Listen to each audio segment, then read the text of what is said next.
Well, it had to happen eventually, my G's. At some point, somewhere, at some time, all those Silent Hill rumors were eventually going to come to a head in one form or another, and then we would inevitably have to deal with them and whatever they hath wrought.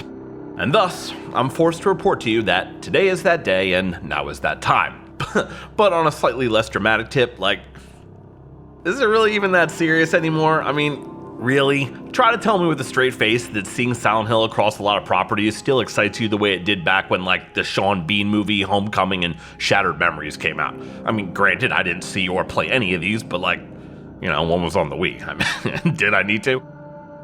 Yes, after what feels like an eternity of doing nothing but bleeding the life out of some of the most epic franchises in gaming and using FIFA to create their own category of self-harm, Konami has decided to take a much more active role in shitting in your fucking breakfast in the form of their recent Silent Hill transmission. Yep, a whole hour and a half of your attention for about 28 minutes of actual content. Off to a good start already, boys. But to be fair to Konami, why they deserve any degree of fairness, I don't actually know, but yes, in fairness, though it was a mere 28 minutes out of over 90, they did manage to pack in quite a few announcements, fucking 5 to be exact, and it's always a good sign, right? Now, if you're a reasonable, talented developer or publisher, you may perhaps want to focus all your efforts and attention on 1, maybe 2 major releases and muster all your resources and confidence in support of that singular project. But if you're Konami, then instead you decide to stuff as much shit up there as possible and just pray that one of them makes you some money. And that, of course, is the situation we have here. So let's break this all down, shall we, and see if we can determine precisely how much shit Konami is attempting to shovel down our throats. First up, we've got Silent Hill 2 Remake. Not really coming as much of a surprise to anybody, I think, that's been following this closely, but in any case, rather self-explanatory. Then we've got Silent Hill Townfall, which aside from the dumb fuck name, we know absolutely nothing about and there is no footage of. Fantastic, not breaking any new ground here, are we? Next up was Silent Hill F as in fail, F as in fuck you, F as in can't be F to come up with the real title, Silent Hill F to pay respects, who knows.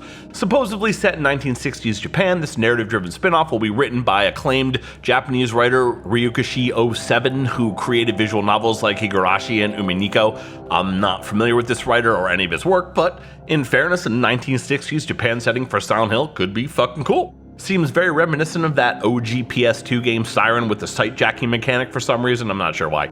Now, that game was fucking awesome though. Any of y'all play that shit? Super sick. And I mean, I guess while we're fantasizing, can we bring in Junji Ito as well? You know, get a little Uzumaki up in this piece, maybe some Guilt perhaps? Actually, wasn't he rumored to be involved in the ill-fated Silent Hills PT game with Guillermo del Toro and Kojima? Who knows? And I digress. Moving on, we've next got something completely useless, Silent Hill Ascension. Described as a game where participants around the world will control their characters in a new Silent Hill story. Translation is for interacting with randos on your fucking phone. It's Silent Hill Candy Crush starring Pyramid Head. Enjoy. Remember, G's, with Konami, you can't spell Silent Hill without microtransaction. Rounding out this sad little disaster was the announcement of another Silent Hill movie, because, you know, the first one worked out so well.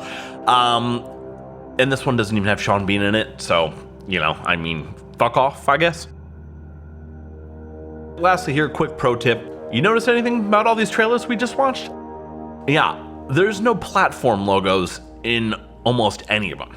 And whenever that's the case, that means it's time to be suspicious, because chances are what you're looking at is either so far from being released they don't even feel comfortable committing to a platform, or even worse, and far more likely, it's because it's for a fucking phone and not even a real game at all. Did anyone happen to notice just how many of the trailers for these 4 games featured platform logos or anything specific regarding release or gameplay? 1. Not Silent Hill F or Silent Hill Townfall or Silent Hill Ascension, just Silent Hill 2 Remake. And thus, we arrive at my first prediction or hot take, if you will, from all this. Except for Silent Hill 2 Remake, these are all phone games. Yep, that's right, I know it sounds crazy, and yes, I also know that Konami is supposedly saying that Silent Hill F to pay respects is a new mainline Silent Hill franchise entry, because that just comes with so much confidence, right? Don't care. These are mobile games. Remember, this is Konami we're talking about. The guys that fucked not just Castlevania, but Hideo Kojima and motherfucking Solid Snake as well.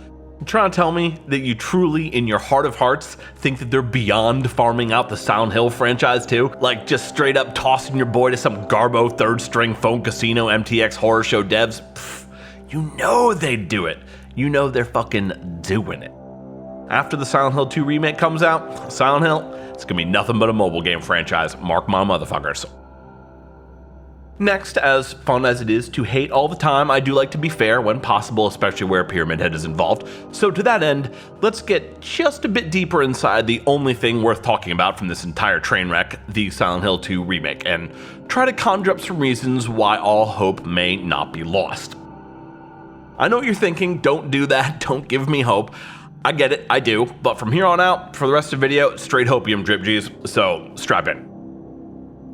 Now, the first bit of good news that we do need to acknowledge is that Team Bloober is confirmed to be the studio behind the remake. Now, some people like them, some people don't, but I would be willing to bet that if you don't, it's because you haven't played the medium yet. Not just a stellar horror game in its own right, but also notable because of how masterfully Team Bloober brought back fixed camera angles for it, without resorting to the use of pre-rendered backgrounds and to stunning effect. Absolutely sick game, easily the best horror game I've played in years. If there's anyone around right now with even a prayer of doing Silent Hill 2 justice, and spoiler alert, there's not, Team Bloober are likely the guys who are capable of coming closest, so that's something. Next bit of hopium. Not just Masahiro Ito, but also Akira Yamaoka are back doing creature design and music, respectively. Now, for those of you not familiar, Masahiro Ito worked as the monster designer, background designer, and art director for Silent Hill 1, 2, and 3, aka the only good Silent Hills. Basically, this is the guy that came with Pyramid Head and your favorite deranged nightmare nurse waifus. Now, that being said, I guess it would be more accurate to say that this dude being involved with the remake isn't so much a nice bonus as it is an absolute requirement.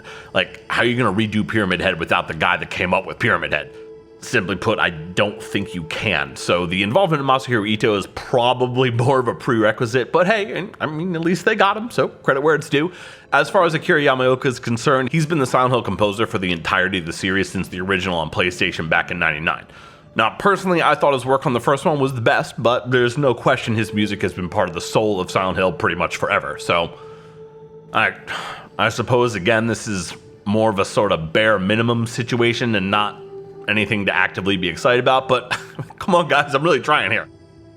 So we've got Team Bloober, Masahiro Ito, Akira Yamaoka, and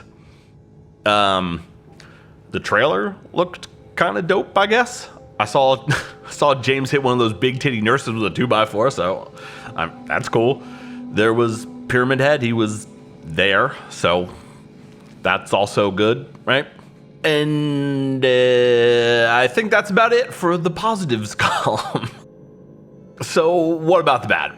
Well, if you put aside the obvious question of should Silent Hill 2 even be remade in the first place, to which the answer is obviously fucking no, there's really only one other thing that needs to be asked, and that should actually really sum up this entire fiasco for us. And that is this. Is Konami, as a company, at this point, in this, the 22nd year of the third millennium, even physically capable of putting out a game that doesn't look like it was fished out of an open sewer, sexually assaulted by disaster capitalism, and then lit on fire? No. Woke up, smoke up, blunt, then I pass out. Pass out. Huh? Woke up, what up, smoke up, blunt, then I'm back down. Back down. What? Yup, woke up, smoke up, blunt, then I pass out. Pass out. Huh? Woke up, what up, smoke up, blunt, then I pass out.